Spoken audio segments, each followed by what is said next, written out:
Welcome to another edition of Small Talk for You. This morning I wanted to talk about something kind of interesting about ObjectStudio. If you're in ObjectStudio 8 or above, ObjectStudio is now an environment that is hosted inside of VisualWorks. Now, most of the time this doesn't matter. If you're familiar with ObjectStudio, you can pretty much ignore that fact, although you do get the VisualWorks tools for things like the browsers and later on the inspectors. The interesting thing is this. You can go to the Tools menu of ObjectStudio and open up the VisualWorks launcher. And once you've got the VisualWorks launcher, notice what happens if I go ahead and do File, Exit, quit ObjectStudio, and the launcher is still there.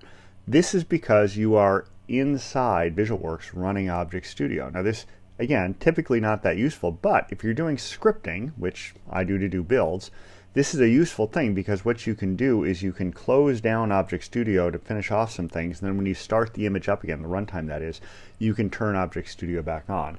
If you go to the launcher here, you'll find that there's Start ObjectStudio right here on there. Pull that down, and there's the launcher.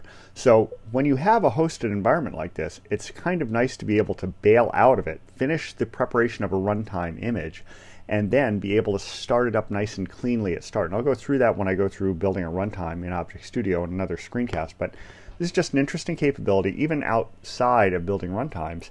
If you're more familiar with the VisualWorks toolset, as I am obviously, one of the things you can do is you can go ahead and start extending your own toolset onto the Tools menu or what have you in this launcher and have those available to you so that while you're still learning ObjectStudio, you can extend the environment in ways that you understand better and then gradually move yourself into something that you're more familiar with as you get more familiar with ObjectStudio. So, that's it for today. Until next time, have fun with whatever small talk you're using.